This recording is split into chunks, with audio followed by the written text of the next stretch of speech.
Ladies and gentlemen, today we'll talk about intermittent fasting, what it is and why it's healthy. Booyah! Fasting is one of these things that took me forever to start because even though I knew it was healthy, well, I love me some breakfast food. Know what I'm saying? But once you start, it ain't that bad. Okay, but what does that actually look like? What is intermittent fasting? Simply said, intermittent fasting is a pattern of eating in which you eat part of the day and don't eat for the other part.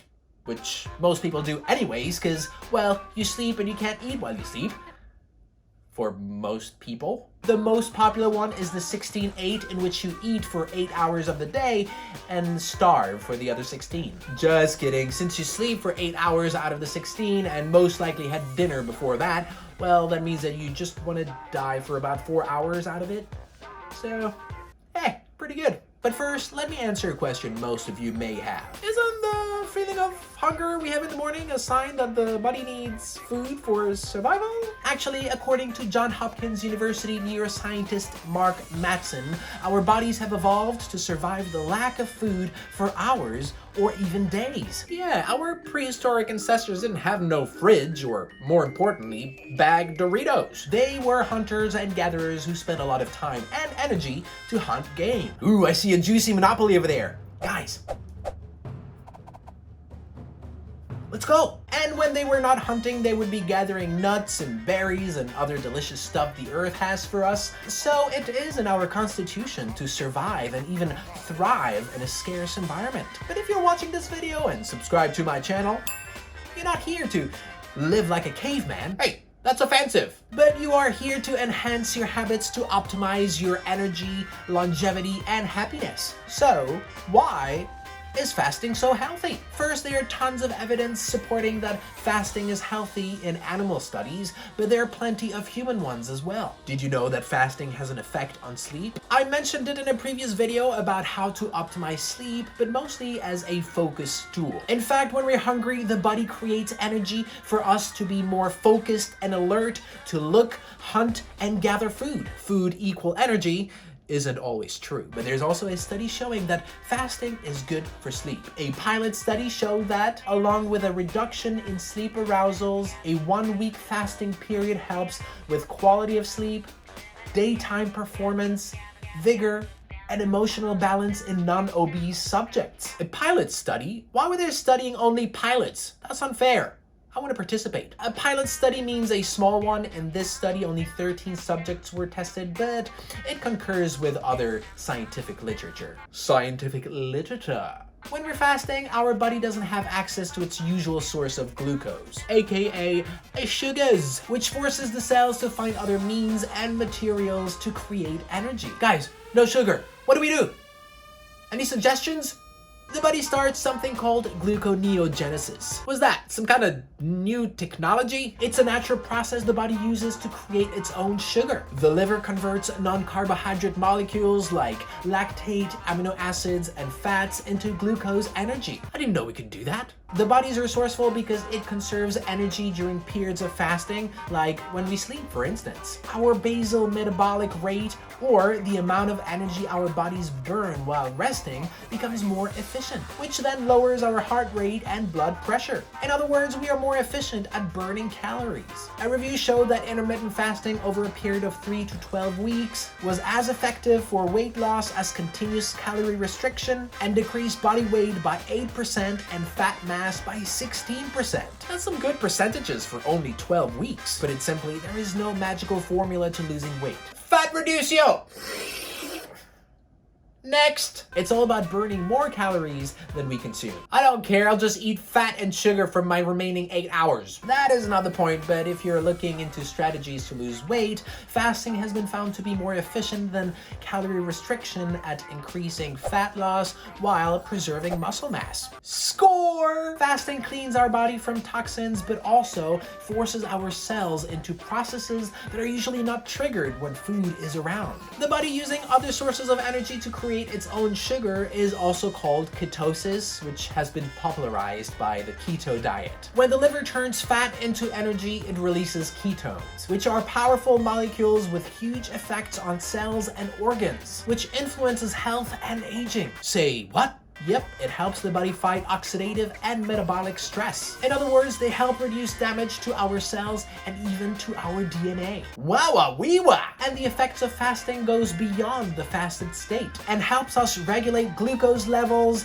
increase stress resistance, and reduce inflammation in the body. That's like a lot of good stuff, you guys. One of the leading causes of death in the world is linked with insulin resistance. The pièce de résistance? When we eat carbs, we break it down into glucose or sugar. The pancreas produces insulin to allow sugar enter the cells. But when the body becomes insulin resistant because of too much sugar in the blood, the cells in our muscles, fat, and liver can't respond properly to insulin, and thus they can't take the glucose from the bloodstream. So it's like the body is polluted by all the sugar in the blood. Exactly, and that leads to inflammation, diabetes, cognitive problems, and heart issues, which means that fasting helps our body to deal with sugar better. Get out of here, Stugatz.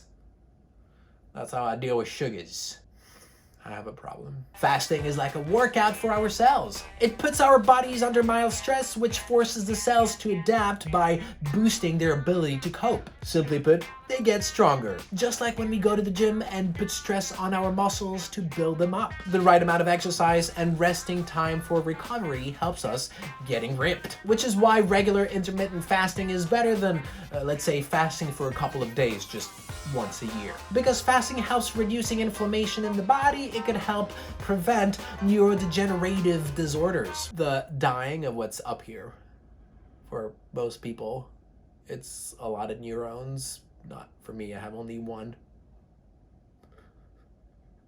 I can't even count. We need more human studies on that, but animal studies have shown that fasting may prevent against and reduce the consequences of conditions like Alzheimer's and Parkinson's disease. So if you have mental disease in your family, fasting would be a good tool to try. Animal studies have shown that fasting may help the treatment and prevention of cancer. One study done in rats showed that alternate day fasting helped block tumor formation. You shall not pass! And even better, a test tube study, so not inside of a living being but in a tube, found that exposing cancer cells to multiple cycles of fasting was as effective as chemotherapy in slowing down tumor growth, and boosted the effectiveness of chemotherapy drugs on the formation of cancer. That is huge! We need more human research, but those results are really promising, and definitely something I would talk to my doctor if I was diagnosed with a scary terminal disease. Before I tell you the last incredible reason why you should start fasting,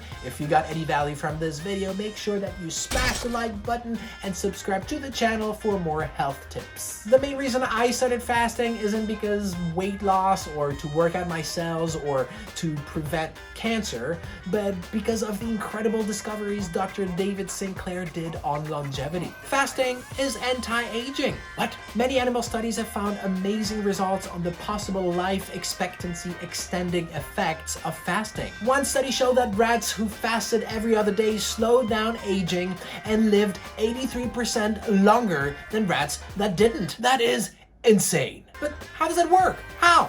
When? Where? How? The incredible discovery Dr. David Sinclair made was finding out that we all have longevity genes that protect us from aging and disease. They're called sirtuin genes. I wear cargo pants. I don't care. Sirtuin genes are implicated in cellular processes like aging, transcription, or the replication of DNA when a cell reproduces itself, apoptosis, or the self-destruction mode on cells that don't serve anymore, inflammation, and stress resistance, as well as energy efficiency and alertness during low-calorie situations, aka during fasting. Okay, so how do I increase those genes then? Well, exercise is good for that. Supplements that I mentioned on the longevity video I made, like NMN and resveratrol. But there's another way to increase those sirtuins, and that is by fasting. But why? Since food is the most important thing for life. Why? Well, low level of insulin activates those genes, which means low levels of sugar in your blood. But I don't want to stop eating sugar. Actually, you don't need to completely stop eating sugar. Fasting will activate those genes. Of course, a healthy diet and reducing added sugar will help for longevity since, You need your body to function properly. But for Surturans, fasting for 16 hours seems good enough. If you want to know more about how to slow down aging, check out this playlist and stay tuned for the next video because it's going to be all about the tips to help you on your fasting journey. Thanks for watching. See you guys in the next video. Invest in yourself, invest in your future, eat less, save money, and live longer. Love you guys. Peace!